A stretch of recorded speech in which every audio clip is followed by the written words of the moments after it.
नमस्कार. आजच्या या विश्लेषणात आपण एका अतिशय सखोल, गूढ आणि तेवढ्याच रंजक परंपरेवर प्रकाश टाकणार आहोत. तो विषय म्हणजे चंडीपाठ आणि संपुटपाठ. बऱ्याचदा आपण याकडे केवळ एक पारंपरिक धार्मिक विधी किंवा कर्मकांड म्हणून पाहतो, बरोबर?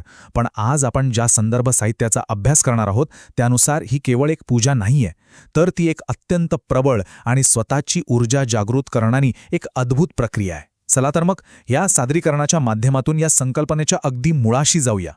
आजच्या या प्रवासात आपण काय काय पाहणार आहोत ते थोडक्यात बघूया.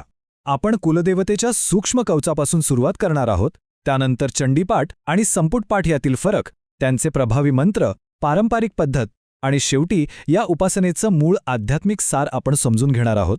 तर सुरुवातीला समजून घेऊया आपल्या कुलदेवतेबद्दल. हा आपला पहिला भाग आहे. कुलदेवता घराण्याचे सूक्ष्म कवच.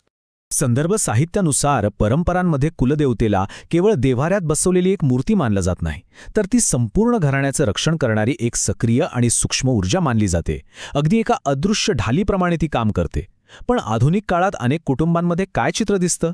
आपण कुलाचार विसरतो, कुलदेवतेचं दर्शन किंवा नवरात्रातली सेवा कुठेतरी थांबते. संदर्भ साहित्य अतिशय स्पष्टपणे नोंदवतं की जेव्हा अशा प्रकारे परंपरा खंडित होते तेव्हा ते सूक्ष्म संरक्षण कवच कमकुवत होऊ लागतं आणि म्हणूनच दैनंदिन जीवनात अनेक अनावश्यक अडथळ्यांचा सामना करावा लागतो, असा अनेकांचा अनुभव असतो. आता वळूया दुसऱ्या भागाकडे. चंडीपाठ, सर्वोच्च देवी सेवा. आता साहजिकच मनात विचार येतो की जर हे सूक्ष्म कवच कमकुवत झालं असेल तर त्यावर उपाय काय?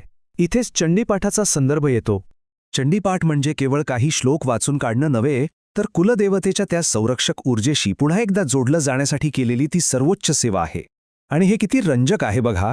चंडीपाठामध्ये केवळ एका रूपाचं नाही, तर महाकाली, महालक्ष्मी आणि महासरस्वती या त्रिशक्तींचं समान आवाहन केलं जातं. याचाच अर्थ असा की आदिशक्तीच्या उग्र, करुणामयी आणि रक्षक अशा तिन्ही रूपांना एकत्रितपणे साथ घातली जाते. हे खऱ्या अर्थाने एका परिपूर्ण शक्तीचं संतुलन आहे. आता ही शक्ती कशी जागृत होते? तर हे एक पूर्ण शक्तिचक्र आहे. हा एक टप्प्याटप्प्याने होणारा अत्यंत तर्कशुद्ध प्रवास आहे. सुरुवातीला कवच वाचून संरक्षण मागितलं जातं, मग अर्गलाद्वारे कृपा मागितली जाते, त्यानंतर किलकद्वारे शक्तीचं द्वार उघडलं जातं आणि शेवटी सप्तशतीच्या पाठाने संपूर्ण चैतन्य जागृत केलं जातं. हा ऊर्जा निर्माण करण्याचा एक अगदी अचूक आणि वैज्ञानिक क्रम वाटतो, नाही का? इथून पुढे आपण वळणार आहोत ते आजच्या विश्लेषणाच्या सर्वात महत्त्वाच्या आणि तिसऱ्या भागाकडे, तो म्हणजे संपुटपाठ म्हणजे काय.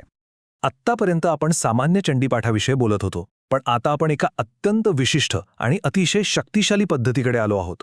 सामान्य पठणात आपण एकामागून एक श्लोक सलग वाचतो, पण संपुटित पाठाचं मर्म अतिशय वेगळं आहे.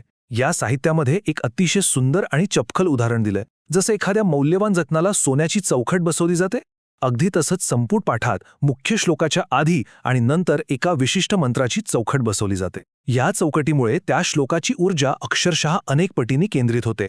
आपला चौथा भाग आहे प्रभावी संपुट मंत्र आणि त्यांचे उपयोग. आता आपल्या मनात नक्कीच प्रश्न आला असेल की ही सोन्याची चौकट म्हणजे जे मंत्र आहेत ते नक्की कोणते असतात आणि त्यांचा उपयोग काय? बघा, प्रत्येक विशिष्ट आध्यात्मिक गरजेनुसार इथे वेगळा संपुट मंत्र वापरला जातो. कौटुंबिक शांती हवी असेल तर सर्वमंगल मंत्र वापरला जातो. एखाद्या मोठ्या संकटात शरणागत दिनार्थ हा मंत्र श्लोकांच्या आजूबाजूला लावला जातो. आरोग्यासाठी रोगनाशक संपुट आहे. थोडक्यात सांगायचं तर ही पद्धत अत्यंत टार्गेटेड आहे, म्हणजेच आपल्या विशिष्ट ध्येयानुसार आपण मंत्राची निवड करू शकतो. आणि या सगळ्या मंत्रांमध्ये क्रमांक 1 वर कोणता मंत्र असेल? तर तो आहे नवर्ण मंत्र. अत्यंत प्रबळ आणि आध्यात्मिक ऊर्जा जागृत करण्यासाठी हा सर्वात प्रचलित आणि शक्तिशाली संपुट मानला जातो, असं हे संदर्भ साहित्य अगदी ठामपणे सांगतं. आता वळूया 5व्या भागाकडे, पाठाची पारंपरिक पद्धत. ही काही अशीच कधीही करायची गोष्ट नाहीये. ही एक अत्यंत शिस्तबद्ध पद्धत आहे. हा क्रम किती तर्कशुद्ध आहे ते पहा. प्रथम संकल्प करून हेतू निश्चित केला जातो, मग प्रारंभ करून स्वतःला आध्यात्मिक पातळीवर तयार केलं जातं. त्यानंतर येतो मुख्य पाठ, तोही संपुट मंत्रासह, जिथे खरी ऊर्जा केंद्रित होते, आणि शेवटी अत्यंत कृतज्ञता व्यक्त करत समाप्ती होते. ही खरोखरच एक परिपूर्ण रचना आहे. पण इथे एक गोष्ट लक्षात घेणं अत्यंत गरजेचं आहे. संदर्भ साहित्य एक अतिशय महत्त्वाची ताकीद देतं. या उग्र आणि ऊर्जावान साधनेचे काही कडक नियम आहेत. उच्चार अगदी स्पष्ट आणि शुद्ध असायला हवेत. पाठात कोणतीही घाई नसावी आणि सर्वात महत्त्वाचं म्हणजे योग्य मार्गदर्शनाशिवाय अशा उग्र साधना स्वतःहून करू नयेत असा स्पष्ट सल्ला यात दिला आहे. हे आपल्या सुरक्षिततेसाठी आणि आपल्याला योग्य फळ मिळण्यासाठी अतिशय आवश्यक आहे. आणि आता आपण पोहोचलो आहोत या विश्लेषणाच्या शेवटच्या आणि 6व्या टप्प्यावर, उपासनेचे आध्यात्मिक सार. आपण पाठाची तंत्रे पाहिली, पद्धती पाहिल्या, पण या सगळ्याचा अंतिम उद्देश काय? याचा मूळ उद्देश केवळ एखादी भौतिक इच्छा पूर्ण करणं किंवा चमत्कार पाहणं हा नाहीये. संपुट मंत्रांच्या सततच्या आणि एकाग्र कंपनांमुळे आपली मानसिक स्थिती अत्यंत स्थिर होते. आपल्या सभोवताली एक सकारात्मकतेचं असं काही सूक्ष्म कवच तयार होतं की ज्याने प्रचंड आत्मविश्वासाची प्राप्ती होते. हा या उपासनेचा खरा आणि सर्वात मोठा फायदा आहे. ह्या संदर्भ साहित्याच्या शेवटी एक अतिशय सुंदर वाक्य आलं आहे, जे या पूर्ण प्रक्रियेचं खऱ्या अर्थाने मर्म सांगून जातं. ते वाक्य असं आहे, हे आदिशक्ती, आमच्या जीवनातील प्रत्येक शब्द, विचार आणि श्वास आपल्या कृपामंत्राने संपुटित करा.